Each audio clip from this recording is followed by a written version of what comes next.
শুনছি ঢাকার হোটেলে হোটেলে সন্ত্রাসীরা অবস্থান নিয়েছে।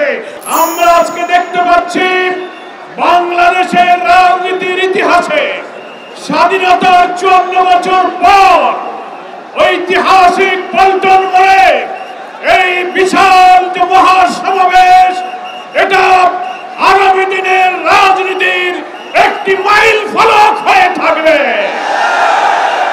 এটি মুসলিম উম্মার ঐক্য, দেশপ্রেমিক মানুষের জাতীয় ঐক্য।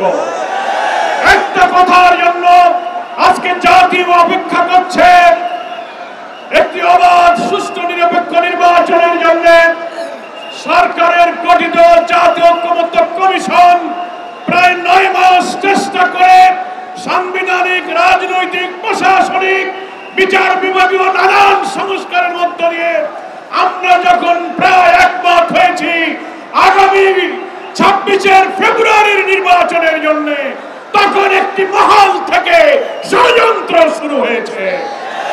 সেই ষড়যন্ত্রের সূত্র ধরেও আজকে দিল্লির ষড়যন্ত্রে আগামী 13 তারিখে শাটডাউনের নামে নতুন নাশকতার পরিকল্পনা করা হচ্ছে। এই সুযোগ বন্ধ করে আমরা সরকারের কাছে আবেদন জানাতে চাই, যারা দাবি করছেন একদিনে গণভোটার জাতীয় নির্বাচন হবে, আমরা বাংলাদেশের সকল সংবিধান বিশেষজ্ঞ একমত। জুলাই জাতীয় সনদে যেসব সংস্কারগুলো একমত হয়েছে, 48টি বিষয়ে সংবিধানের অনেক সংস্কার হয়েছে। দলের প্রধান, সরকারের প্রধান এক থাকবে না। সাংবিধানিক পদগুলোতে পৃথক অ্যাপয়েন্টিং অথরিটি হবে। দ্বিকক্ষ বিশিষ্ট পার্লামেন্ট সহ যা যা সংশোধন হয়েছে গণভোটে, তা যদি আইনি ভিত্তি না হয় তাহলে কিসের ভিত্তিতে জাতীয় নির্বাচন হবে? এই সরকারকে হাইকোর্টের আর্টিকেল 106 এর মধ্য দিয়ে রেফারেন্স সহকারে সরকারের বৈধতার কথা অনেকে বলেছেন, কিন্তু বাংলাদেশের সংবিধান বিশেষজ্ঞরাও 106 সম্পর্কে আইনের বিতর্ক সৃষ্টি করেছেন। ফলে একমাত্র গণভোটের মধ্য দিয়ে জাতির আকাঙ্ক্ষা পূরণের যত সংস্কার হয়েছে তার আইনি ভিত্তি দেওয়া সম্ভব। তা না হলে জাতীয় নির্বাচনের বৈধতা, এই সংস্কার কখনো পূরণ হবে না। আমাদের 5 দফায় এই মানবতা বিরোধী অপরাধী খুনিদের যে বিচারের জন্য আমরা দাবি করেছিলাম, আমরা ধন্যবাদ জানাচ্ছি।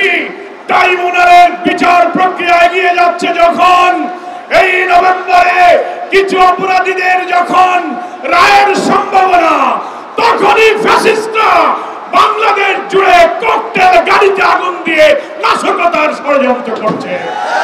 আমরা বলতে চাই সরকারকে, স্বরাষ্ট্রমন্ত্রীকে, আমরা শুনছি ঢাকার হোটেলে হোটেলে সন্ত্রাসীরা অবস্থান নিয়েছে। আপনারা অভিযান চালিয়ে ফ্যাসিস্টদের দোষরদেরকে গ্রেফতার করুন এবং অবিলম্বে আপনারা জুলাই সনদের আইনের ভিত্তির জন্য আগেই গণভোট দিন, তারপর ফেব্রুয়ারিতেই জাতীয় নির্বাচনের তফসিল ঘোষণা করুন। জাতি সরকারকে সহযোগিতা করবে। আজকে জাতীয় নেতৃবৃন্দ আগামী দিনের পথযাত্রা নির্দেশনা দেবেন। আপনাদের সকলকে 8 দলের ঐতিহাসিক প্রথম জাতীয় নেতৃবৃন্দ জাতির সামনে হাজির হয়েছেন। মহান আল্লাহর কাছে আমরা শুকরিয়া জানাই। এই ঐক্যের মধ্য দিয়ে একটি নতুন মানবিক বাংলাদেশ বিনির্মাণে এই জাতি এগিয়ে যাবে, এই আকাঙ্ক্ষা ব্যক্ত করে আমার বক্তব্য শেষ করছি। আল্লাহ হাফেজ। বাংলাদেশ জিন্দাবাদ।